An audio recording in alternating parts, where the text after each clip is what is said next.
So this past weekend was Easter, and we all gathered as a family at my mom's house. And after everybody left, Mom and I started talking. Now, my mother's family is don't tell anything, keep everything silent. I'll give you an example. My Aunt Linda just passed away a couple of weeks ago, and nobody knows she was sick. Nobody knew anything. All of a sudden, her brother got a call saying that he needed to go down to see her, and she died that night. She was ridden with cancer, stomach cancer. That's the way my mom's family deals with things. Nobody says anything. Now, for my Aunt Linda, there's no funeral, nothing on the web saying there's an obituary, nothing. That's how silent they are. So after everybody left for Easter, we started talking. And I said to her, I have questions. I don't know anything about my world. And right away, and my brother was sitting there as well, and right away it's, don't say anything. Everything's okay.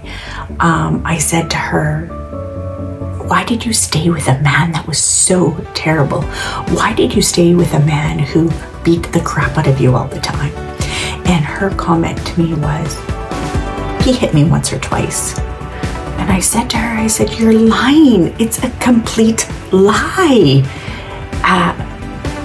My childhood was full of trauma. The kids got beat. My mom got beat. My brother looked at me and I looked at him, and it was unbelievable. And he doesn't speak up very much. He is cognitively disabled. And he looked at Mom and he said, you lied. You got hurt all the time. You let us get hurt all the time. So I thought that was my segue to go into it.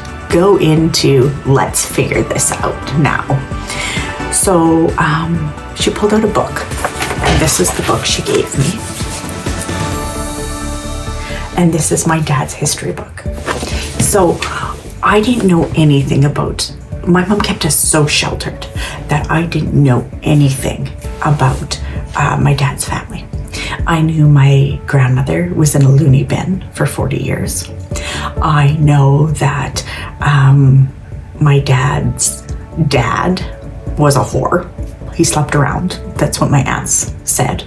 I had a very little bit conversation about my aunts, to my aunts. So I found out yesterday that my grandfather was impaled by a tree when he was in his 50s. My dad, I knew, had to take care of his siblings, which there was 6. I knew that my dad was a very hard worker. That's where I get my work ethic from. But I wanted to dig into the history. I don't know anything, absolutely anything, not even about my own childhood.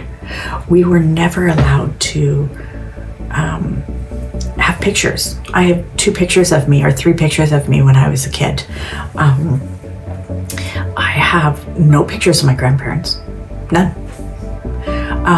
Once my mother dies, I have nothing to tell my own children or grandchildren.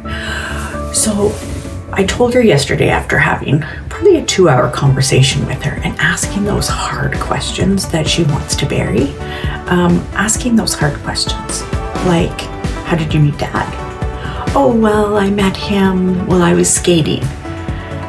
I said to her, you met a 40-year-old while you were skating. I said, if my 15 or 17-year-old met a 40-year-old while they were skating, I'd call the police.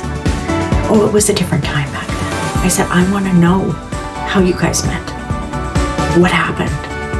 Why is everything such a secret unless you have to keep it secret? So it's going to be a difficult time to get everything out of her, but I'm going to do it. I need to for my kids. I need to for my grandkids. And I think I need it for my own childhood trauma. My world, not happy. My world wasn't pleasant at all. But in my mom's world, she's 76 years old, everything is roses and perfect, and life was so grand. My dad had 10 kids. My mom was the mistress. We had to call my dad by his Mr. while I was growing up. We were a shame to his life. He was a very profitable man. He was a very wealthy man. We were not. My mother and her 4 children were not. I regret not asking my dad some of those questions, and he died 20 years ago. And I disliked my dad all of my life till probably 6 months before he died. I hated him for hurting us. I hated him for hurting my mom. But lots of things when you dig into your past come to light. And one thing that I realized was I was the youngest. My dad was already in his 60s before I came along. And I never got hurt. Never. He never hit me. He never hurt me at all. And my mom was really jealous of that. I was literally daddy's little girl. When we would watch hockey, that's what we did. We would watch hockey in French, and I would climb up onto his knee and we would watch, and he would explain it to me, and it was our time. Nobody was allowed in the living room at that time, and our house was 10,000 square feet. It was huge, big, beautiful house on Long Lake in Ontario. And we had 2 planes out at the water. We lived the rich life, and we were crazy poor. My brothers used to steal for food. It was hard. It was hard. But in my mom's world, it wasn't. Now, I know she lives in a delusional world. She always protected herself and protected her own mental health by keeping it just in. And I need to know that stuff before she goes. And she's not sick. She's not dying or anything. I want to know the history for everybody. Secrets are very, very hard for families. And I understand that it was a time and a place that everything was very secretive. But how can somebody heal mentally by childhood trauma unless you know all the facts? And then you can put the puzzle pieces together, right? Until I had my counseling appointment months ago and we started getting into my past, I can't move forward until I have a good understanding of my past and my childhood trauma. And that means knowing my relatives, even if they're dead. I never met my grandfather, never met my grandmother. My mother sheltered me from even her parents, because when there is a lie at stake,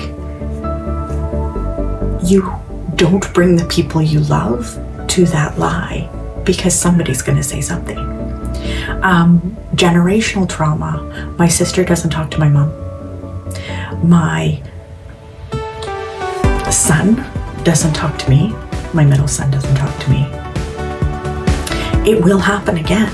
It comes in 3s. Now, it's because of a lie. What lie did my sister tell her family that she can't be near us? What lie is my son living that he can't bring his family near me? I've done nothing.